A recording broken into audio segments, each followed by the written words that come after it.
Hello అందరికీ welcome back to Shravani current affairs. ఈరోజు వీడియోలో హైడ్రోజన్ రైలు గురించి అయితే తెలుసుకుందాము. మన దేశం కూడా హైడ్రోజన్ రైలు తయారు చేయడానికి సిద్ధంగా ఉన్నది అని అయితే మనకు తెలుసు కదా. సో ఆ రైలు యొక్క విశేషాలు అయితే తెలుసుకుందాం. రైలు యొక్క బోగీల సంఖ్య, అది ఎంత దూరం వెళ్ళగలుగుతుంది, అలాగే ఏ ప్రయాణ మార్గం ద్వారా వెళ్తుంది, ఈ రైలు నుండి కాలుష్యం వెలువడుతుందా లేదా, అసలు ఇది సురక్షితమైన ప్రయాణించడానికి ప్రయాణికులకి అనేది మనం తెలుసుకుందాం. రవాణా వ్యవస్థలను హరితబాట పట్టించే దిశగా మన దేశంలో మరో కీలక ముందడుగైతే పడింది. హైడ్రోజన్ ఇంధనంతో నడిచే తొలి దేశీయ రైలు ప్రయాణ కార్యకలాపాల ప్రారంభానికి రైల్వే తాజాగా ఆమోదం అయితే తెలిపింది. 1200 కిలోవాట్ల హైడ్రోజన్ ఫ్యూయల్ సెల్ ప్రొపల్షన్ వ్యవస్థ సాయంతో పనిచేసే ఈ రైలు పైలట్ ప్రాజెక్టులో భాగంగా హర్యానాలో అతి త్వరలో పరుగులు పెట్టనుంది. ఈ ప్రాజెక్ట్ కోసం అక్కడి జీంద్ నగరంలో ఇప్పటికీ హైడ్రోజన్ నిల్వ రీఫ్యూయిలింగ్ కేంద్రాన్ని అయితే ఏర్పాటు చేశారు.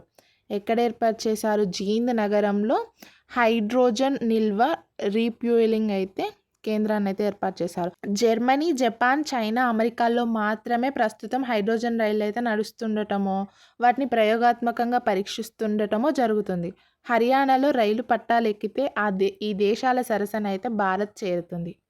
ఇప్పుడు బోగీల సంఖ్య ఎన్ని అనంటే ఈ హైడ్రోజన్ రైలుకి 10 బోగీలు అయితే ఉంటాయి. ఈ హైడ్రోజన్ రైలు గరిష్ట వేగం ఎంతవరకు అంటే గంటకి 75 కిలోమీటర్లు అయితే ప్రయాణిస్తుంది. ఇది ఎక్కడి నుంచి ఎక్కడి వరకు అనంటే హర్యానాలోని జీంద్ నుంచి సోనిపత్ మధ్యనైతే ఈ రైలు నడవనుంది. ఈ రైలు నుండి కాలుష్యం వెలువడుతుందా లేదా అంటే హైడ్రోజన్ ఫ్యూయల్ సెల్ టెక్నాలజీ రైలు పనిచేస్తుంది. ఇందులో హైడ్రోజన్ ఉపయోగించుకొని జరిగే ఓ రసాయనిక చర్యతో విద్యుత్ అయితే ఉత్పత్తి అవుతుంది. కాలుష్య కారకాలు ఏవి వెలువడవు, నీటి ఆవిరి మాత్రమే ఉద్గారంగా ఉంటుంది. సో ఇది కాలుష్యం అనేది వెలువడదు. ఇది ప్రయాణించడానికి సురక్షితమేనా అంటే ప్రయాణం సురక్షితంగా సాగడం కోసం రైలులో హైడ్రోజన్ లీక్ను, మంటలను గుర్తించే సాధనాలతో పాటు అదనపు కంప్రెసర్ వ్యవస్థలను కూడా ఏర్పాటు చేశారు. సో ఇది ప్రయాణించడానికి కూడా ఇబ్బంది అయితే ఉండదు. సో ఈ రైలు అయితే ప్రయాణించడానికి సూపర్గా ఉంటుంది.